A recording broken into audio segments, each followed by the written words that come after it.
علامہ doctor محمد اقبال رحمت اللہ علیہ، توجہ ہے میری بات پر؟ ادھر دیکھنا ذرا میری طرف. کچھ لوگ نا جی کہتے ہیں ڈاکٹر اقبال نے داڑھی کیوں نہیں رکھی تھی؟ تو یہ غلطی کی علامہ اقبال نے، رکھنی چاہیے تھی انہیں. ناراض ہو گئے آپ لوگ؟ جو جس کی غلطی ہے وہ اس کی یہ غلطی ہو گئی ان سے، انہوں نے نہیں ٹھیک کیا. اب اقبال کے داڑھی نہ رکھنے سے کیا سنت کی مخالفت پر اسے ڈگری دی جائے گی؟ وہ میں ہی کیوں نہ ہوں، جو کام خلاف سنت ہے وہ بہرحال. لیکن میرا سوال یہ ہے کہ اقبال نے صرف داڑھی نہیں نہ رکھی، باقی سارے کام اچھے کیے، تو آپ باقی کے تو سارے اچھے کر لینا.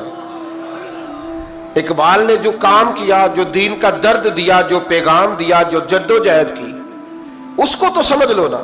مطلب صرف داڑھی پہ آ کے دلیل پکڑتے ہو. علامہ اقبال نے مکان بھی نہیں بنایا اپنا، کتنا بڑا آدمی ہے، کوئی جائیداد ہے اس کی؟ تسی بھی چھڈو مکان سارے. اقبال وہ دیکھیں نا، بابے بلے شاہ کی لوگ مثال دے دیں گے، بابا صاحب مجذوب آدمی تھے، تو بابا صاحب کے حصے میں تو کئی مربع زمین آتی تھی، وہ بھی انہوں نے نہیں لی. ہمارا ملانگ روٹی کا اس کو پتا ہے، نوٹوں کا بھی پتا ہے کہ 5000 والا کون سا ہے، 100 والا کون سا ہے. باقی ٹائم وہ بابا بلے شاہ بن جاتا ہے. یہ کون سا سٹائل ہے کہ مرضی کی چیز آئی تو قابو کر لی؟ تو ڈاکٹر اقبال نے یہ درست کیا، لیکن اس کے باوجود ہمارا نظریہ ہے کہ اللہ اس کی یہ خطا معاف کرائے گا، پر بندہ بڑا باکمال تھا. یہ بڑی خوبی تھی، اور اس میں بھی کچھ حکمت ہوگی، کچھ باتیں ایسی انہوں نے لکھی ہیں بعض جگہوں پہ.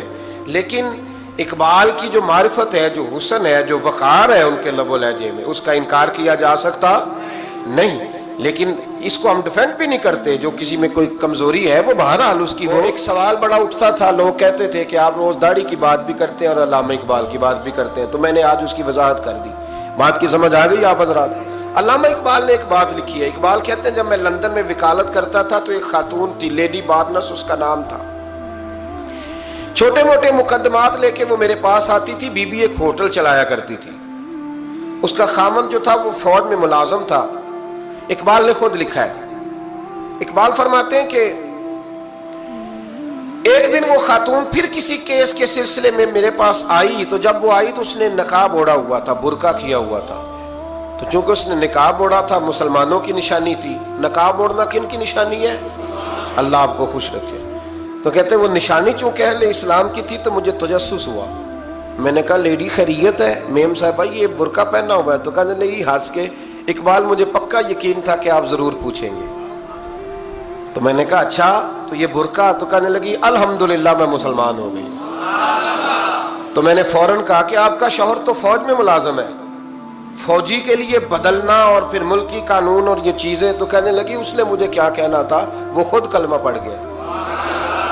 تو کہتی ہیں میں اور متجسس ہوا. وہ کیس کی بات کرتی تو میرا تجسس بڑھ گیا. میں نے کہا تو کیس چھوڑ یہ بتا کلمہ کیسے پڑھا؟ تو کہنے لگی اقبال اصل بات یہ ہے کہ میں نا بے اولاد تھی، خاوند بھی بڑے اچھے پیسے کماتا، میں خود بھی ہوٹل چلاتی، پر ڈپریشن اور ٹینشن اور بلا وجہ کی پریشانیاں جان نہیں چھوڑ. یہ ٹینشن اور ڈپریشن کا نا مجھے عربی ترجمہ کوئی نہیں ملا. یہ ڈپریشن اور ٹینشن کا نا میں نے تلاش کیا ہے، لیکن مجھے عربی لغت کے اندر ان کے معنی مجھے لگتا ہے کہ اس زمانے میں یہ چیزیں تھی ہی نہیں. ہوتی تو ان کا کوئی نام بھی، یہ آج ہے نا تو اس لیے آج کے زمانے میں ہی نام ہے مفت کا، مفت کی پریشانی. تو کہتی ہے مجھے ٹینشن اور ڈپریشن رہتی تھی ہر وقت، بڑی میں پریشان رہتی تھی. میرے ساتھ ایک عجیب واقعہ ہوا کہ میرے ہوٹل میں نا ایک بابا جی برتن مانجتے تھے، بوڑھے آدمی تھے، 70 سال کے قریب عمر تھی. ان کا ایک بیٹا تھا، ایک بہو تھی، ایک پوتا تھا، لیکن وہ بیچارے بیٹا بیمار رہتا تھا تو لہٰذا وہ خود مزدوری کرتے.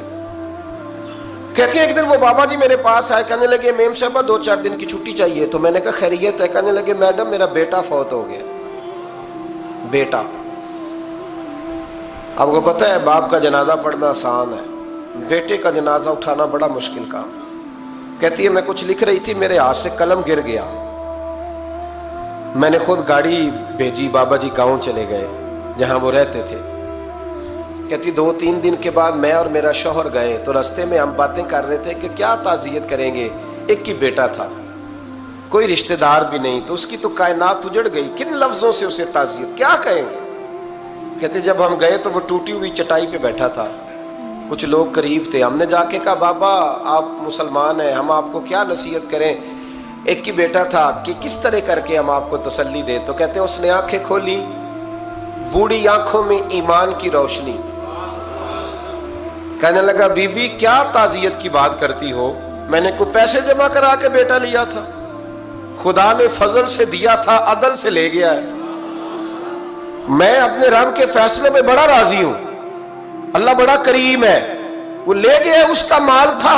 آپ یقین کریں ہمارے دیہاتی لوگ یہ کہا کرتے تھے، میں نے کانوں سے سنا ہے، ایک بوڑھے آدمی کا ایک دفعہ بیٹا فوت ہو گیا تو کسی نے اس سے کہا بابا چھوٹی عمر میں بچہ چلا گیا تو مجھے لفظ نہیں بھولتے، کہنے لگے پتر اللہ دی فصل ہے، کچی وڈے تاویں ہو دی، سنے آپ نے بھی کبھی یہ فکرہ، کچی وڈے تے پکی لے جائے تے تاویں ہے جو ہو دی، تو جب اس کا جی چاہا وہ لے گیا۔ اللہ اکبر۔ وہ خاتون کہتی ہے کہ وہ بابا جی سے میں نے کہا کہ چلو آپ ایک مہینے کی چھٹی کر لے، تو کہنے لگا نہیں میڈم میں مسلمان ہوں، مفت کی روٹی نہیں کھاتا، مزدوری کر کے کھاتا ہوں، میں انشاءاللہ 2-3 دن کے بعد کام پہ آ جاؤں گا۔ کہتے ہیں وہ چند دنوں کے بعد آ گیا، اللہ کی قدرت کے ابھی 2-3 ماہ گزرے تھے، پھر آیا، میڈم چھٹی چاہیے کچھ دنوں کی، میں نے کہا خیریت ہے، کہنے لگے وہ میری بہو بھی ہارٹ اٹیک سے فوت ہو گئی۔ کہتے اب میں بھی تڑپ گئی اور عیسائی ہو کہ میری آنکھوں میں آنسو آ گئے، میں نے کہا گھر کا دروازہ بند ہو گیا، اب یہ بیچارہ کیا کرے گا، وہ اپنے شوہر کے غم میں ہارٹ اٹیک سے فوت ہو گئی۔ کہتے ہم پھر 2-3 دن کے بعد تعزیت کے لیے گئے، پھر ٹوٹی ہوئی چٹائی، بوڑھا نہ اپنی انگلیوں سے زمین پر کچھ بنا رہا ہے۔ کہتی قریب گئی اور میں نے جا کے کہا بابا اب تو تسلی آپ نے خود ہی کرنی ہے، جو نظام تھا وہ تو ہو گیا۔ تو کہتے ہیں پھر اس نے آنکھیں کھولی، آسمان کی طرف دیکھا تو کہنے لگا بیٹی کوئی پریشانی نہیں، میرا بیٹا بغیر شادی کے بھی تو فوت ہو ہی سکتا تھا نا، بس میرے مالک نے جب چاہا جیسے چاہ ہوا، میں انشاءاللہ 2-4 دن کے بعد کام پہ آؤں گا، یہ میرا 3-4-5 سال کا پوتا ہے، ابھی اسکول داخل ہوا ہے، میں ساتھ لے آؤں گا، وہاں میرے ساتھ اوپر کوارٹر میں جہاں میں رہتا ہوں یہ بھی رہے گا۔ کہتی ہے میں سختے میں آ گئی اس کی کیفیت دیکھ کے، وہ پوتے کو ساتھ لے آیا۔ کبھی کبھی میں دیکھتی چھت پہ کھڑے ہو کے کہ دادا گھوڑا بنا ہوا ہے اور پوتا سواری کر رہا ہے، وہ سویرے اٹھتا اس کو سکول چھوڑ کے آتا، شام کو لے کے آتا، پیار کرتا، محبت کرتا۔ تیسری منزل پر ہم نے ایک کوارٹر دیا ہوا تھا، وہاں دادا پوتا رہتے۔ اللہ تو بڑا بے نیاز ہے۔ کہتی ہے اقبال ایک دن نا پوتا اوپر والی منزل پہ کھیل رہا تھا، اس کا پیر پھسلا، وہ گردن کے بل زمین پہ گرا، مجھے خبر ہوئی تو میں دوڑی، ایمبولنس منگائی، خون سے لتھڑے ہوئے اس بچے کو دادے نے اپنی گود میں رکھا، اور جب ہم ہسپتال کی طرف گئے تو ہاسپٹل بعد میں آیا، جناب اسرائیل پہلے آ گئے، اور کہتے ہیں وہ گود میں دم توڑ گیا۔ پھر دادے نے اسے اپنے ہاتھوں سے غسل دیا، پھر اس نے اپنے بوڑھے ہاتھوں سے قبر کھودی اور پھر مٹی ڈال کے کہنے لگا اِنَّ لِلَّهِ وَإِنَّا إِلَيْهِ رَاجِعُونَ، جے سونا ہی میرے دکھ وچ راضی، جے سونا ہی میرے دکھ وچ راضی۔ پھر سکھ نو چلے ڈاواں، کہتے ہیں وہ مٹی ڈالی اس نے، اور جب وہ واپس پلٹا تو میں بازو سے تھام کے ہوٹل قریب لائی، اور میں نے اس کے قریب کہا کہ بابا تو ٹوٹ گیا ہے، تو بکھر گیا ہے، مجھے محسوس ہوتا ہے کہ اب نہ تیری راتیں اور تیری صبحیں اور تیری شامیں غموں میں گزریں گی۔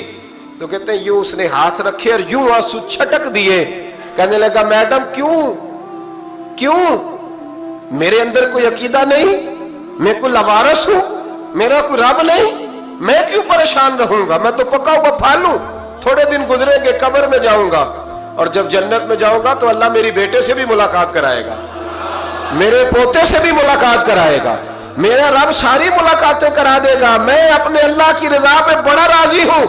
وہ خاتون کہتی ہے میرا اور میرے شوہر کا کلیجہ پھٹنے لگا، میں نے کہا بابا یہ جذبہ کہاں سے ملتا ہے، یہ سکون کہاں سے آتا ہے، یہ کیفیت کیسے ملتی ہے؟ مجھے کہنے لگا تو نے لینی ہے؟ میں نے کہا، تو کہنے لگا تو بھی گنبد خضرا والے نبی کا کلمہ پڑھ جا، تو بھی رسول اللہ کا کلمہ پڑھ جا۔